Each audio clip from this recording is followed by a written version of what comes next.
We are guardians, but also a bunch of miserable wretches constantly fighting against dangers and madness.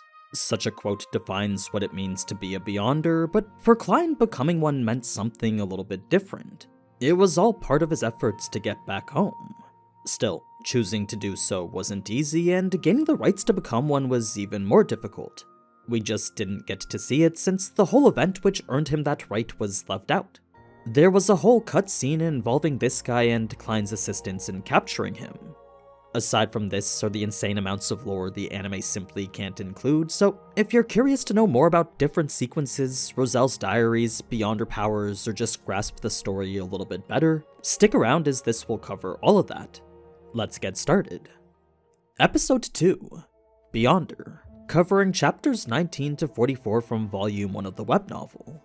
With Klein now aware of all the risks associated with becoming a Beyonder, it was also important to know they weren't as powerful as he might imagine. Like, when it came to guns or any other ranged weapons, a low sequence Beyonder really wasn't any match for them. That being the case, it was yet another thing to consider when choosing to venture down this path of his. The main things to be wary of would always be the influence of the potion though, so as long as he didn't consume the wrong potion and took his time to grasp control of his powers, the risk of losing control himself would remain low. Why would Klein even bear all that risk in the first place though? Well, you gotta remember it was solely to find a way back home. If he was ever gonna return to the life from which he came from, then Klein knew he needed to understand the essence of mysticism here. Now, a key difference that leads to a major story shift in the novel is that even if Klein wanted to become a Beyonder right now, he wasn't allowed to since he still needed to prove himself. Whether that be by interpreting critical ancient documents or something else, his position mostly depended on the arrangements of the higher-ups. How then did Klein proceed to prove himself? Well, that's a bit of cut content we'll talk about later on in this video. For now, Dunn would go on to explain the responsibilities of all the other civilian staff members.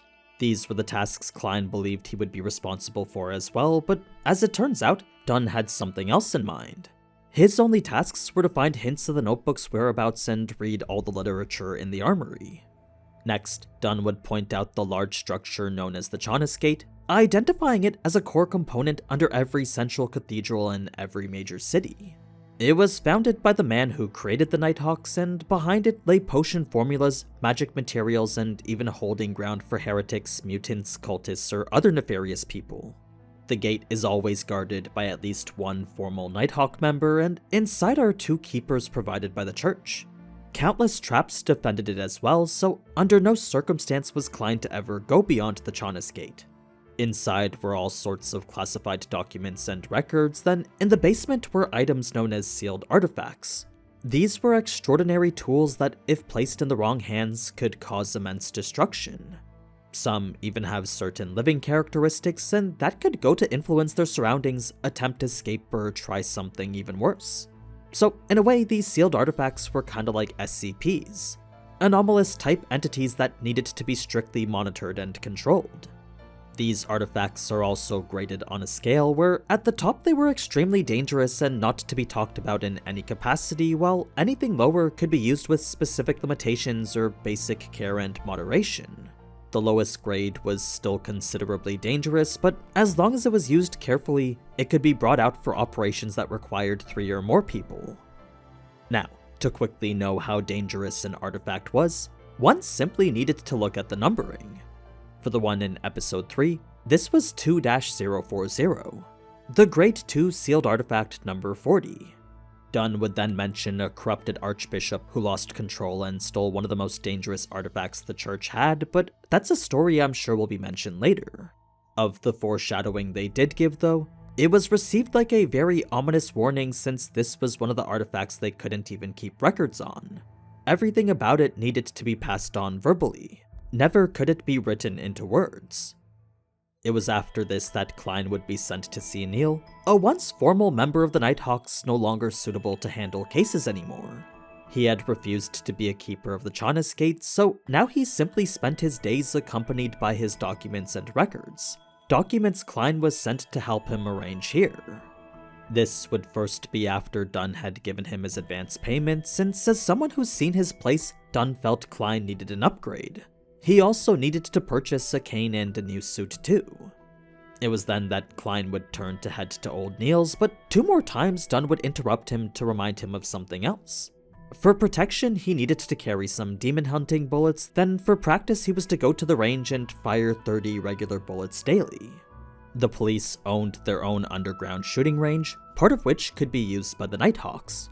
So this was all part of making Klein ready for his next tasks. After this was a cutscene introducing the character Oriana, since she was the accountant who would give Klein his pay. How did she end up working for the Nighthawks?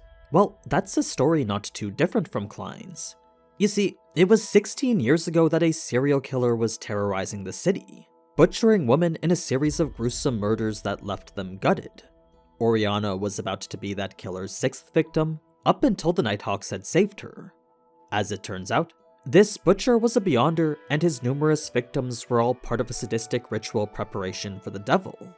Well, Oriana was luckily spared from it, and it was ever since that she'd been working for the Nighthawks. It was while Oriana was sharing all that Klein would also be admiring the money he was given. As someone so absurdly passionate about it, Klein couldn't help but take in the money's magnificence. He would also recount the figures imprinted on it, both of which were former monarchs.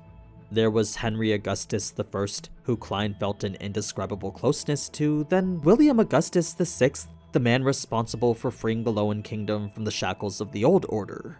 He had enabled his nation to regain its spot at the top. So, that was all the tidbits of lore from prior to Klein's meeting with Neil, an encounter which would introduce the Emperor Roselle more. When it came to his lost diaries, the reason so many copies existed was because many believed Roselle never actually died.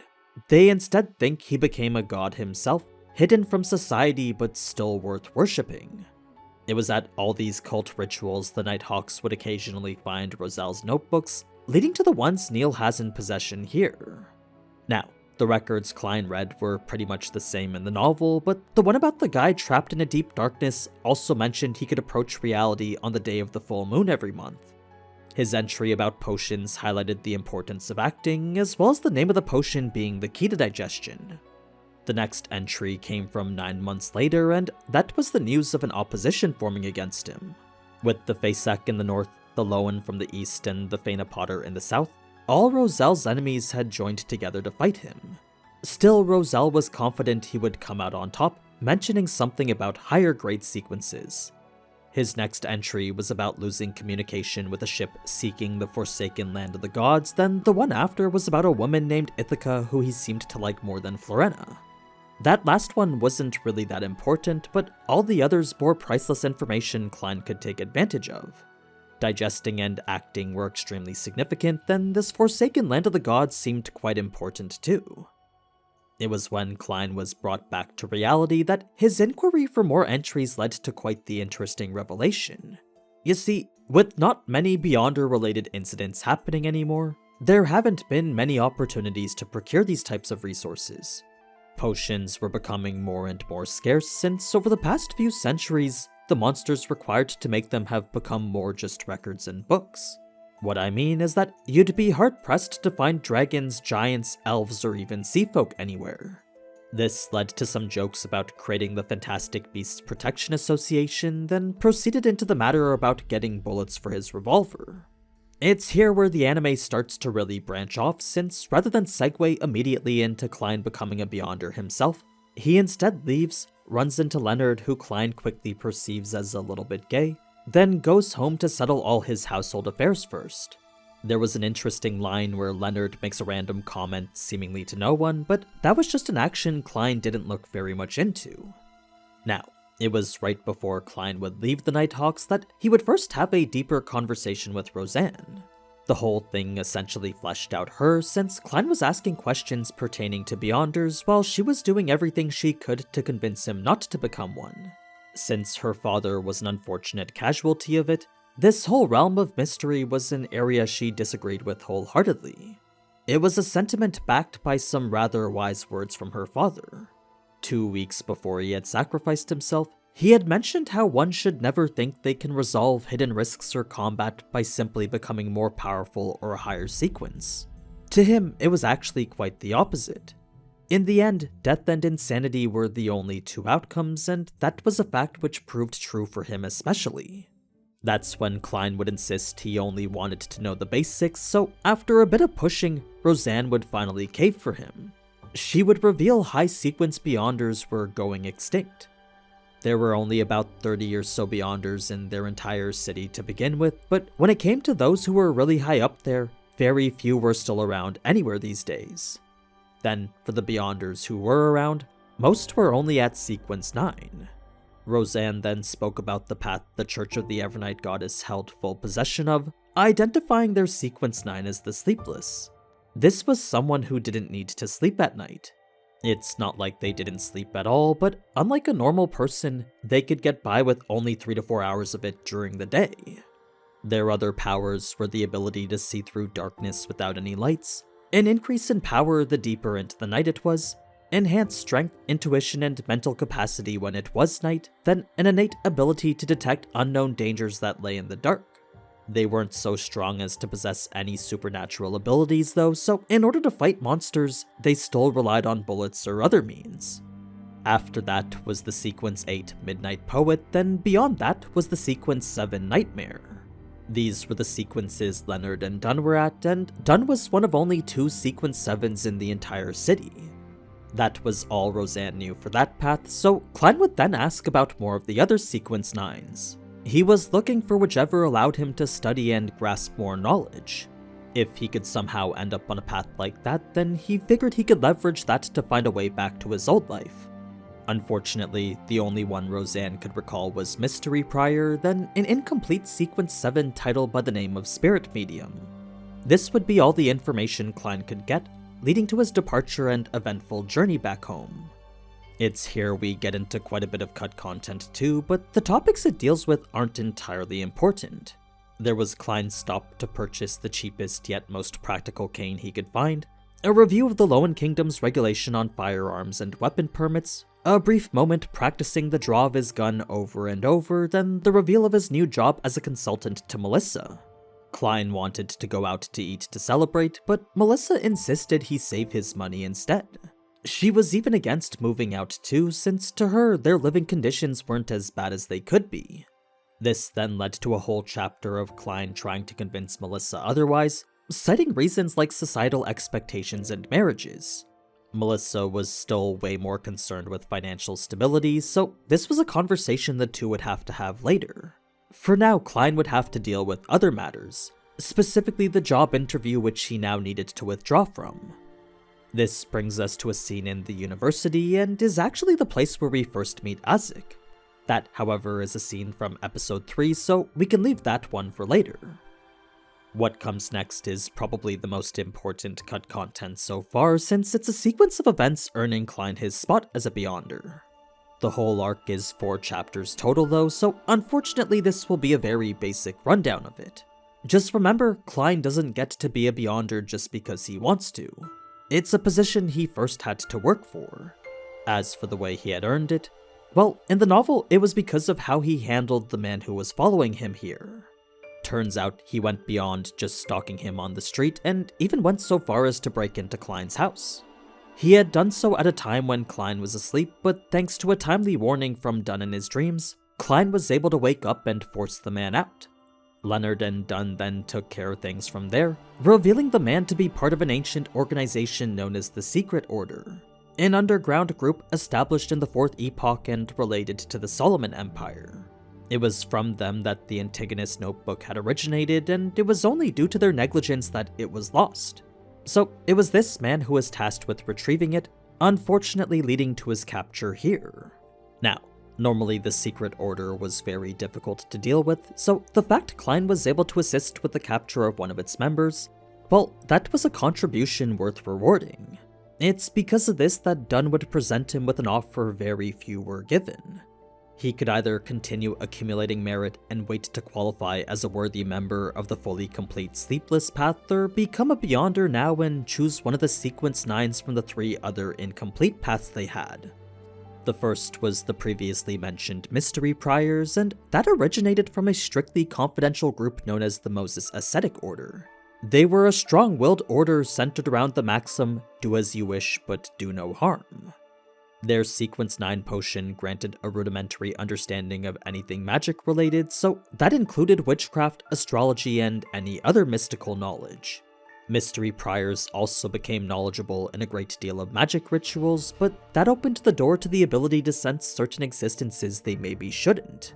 Beings hidden amongst matter they'd have to be careful around.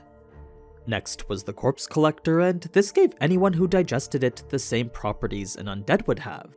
Unintelligent dead spirits would mistake them as one of their own. They would gain resistance to the cold, decay, and corrosiveness of death auras, then they would be able to see evil spirits and the characteristics or weaknesses of undead. So this was a path the church actually had the Sequence 8 and 7 potions to as well, one you might recognize as Daly's spirit medium. Finally, there was the Seer path, and consuming this potion granted a greater understanding of astromancy, cartomancy, spiritual pendulums, and scrying. That didn't mean he'd understand all of them immediately, but it did grant him the ability to learn it.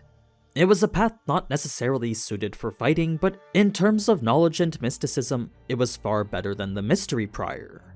The only setbacks were the incomplete nature of the path itself, its inability to be used in combat well, the risk of losing control as a Beyonder, than the overall believability of Roselle's diaries.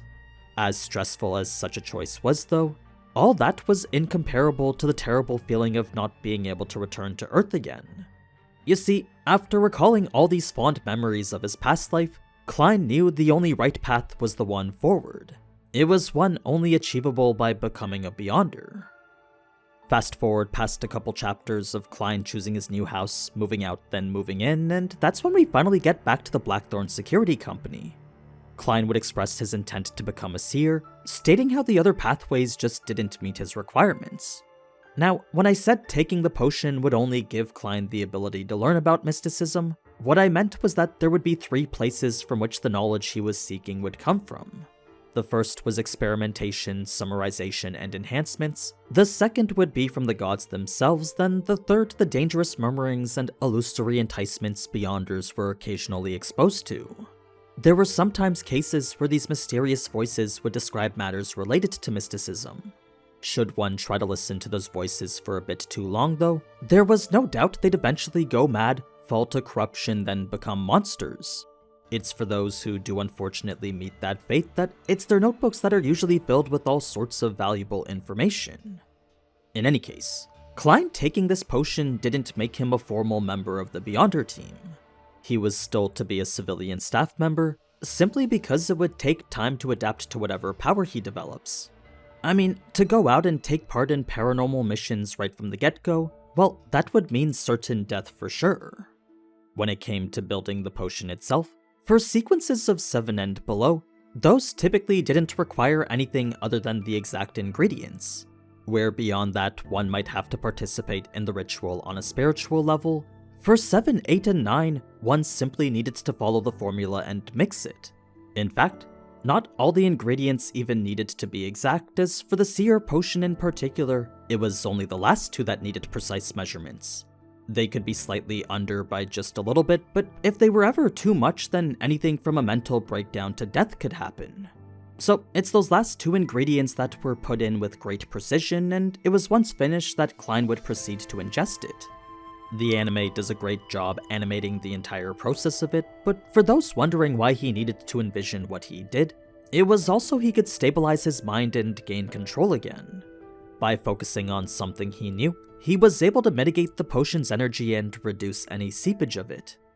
Next, Neil taught him how to manage the physical manifestation of the potion's powers, and this was through a method called cogitation. It was a meditative state that converged the potion's powers inward. It was while in this state that Klein would be able to see and understand the truth, revealing knowledge only he himself could understand. It was a unique phenomenon classified as a mystic experience, something only possible while in this state of cogitation. Neil would then teach Klein spirit vision, one of the most foundational abilities for pretty much any Beyonder. It was a mystical power that would allow him to perceive supernatural and non-physical phenomena. It wasn't a power one developed naturally though, but was instead something he would have to train.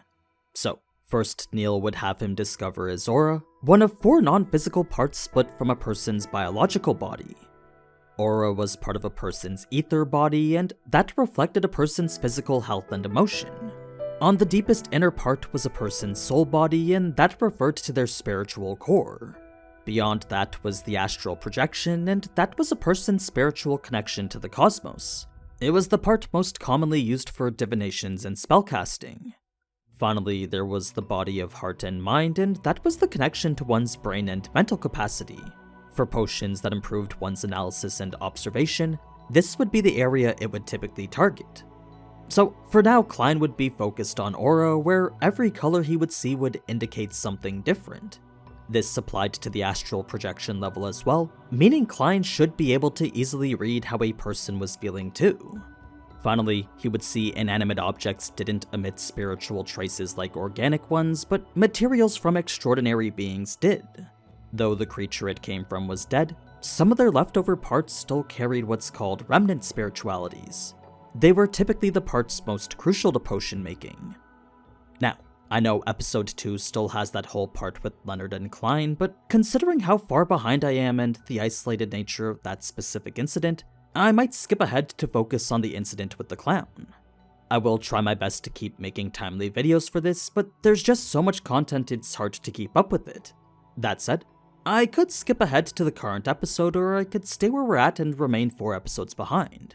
Either way, I should be able to keep it going weekly alongside the Overlord videos. You just might see a gap from like episode 3 to episode 7.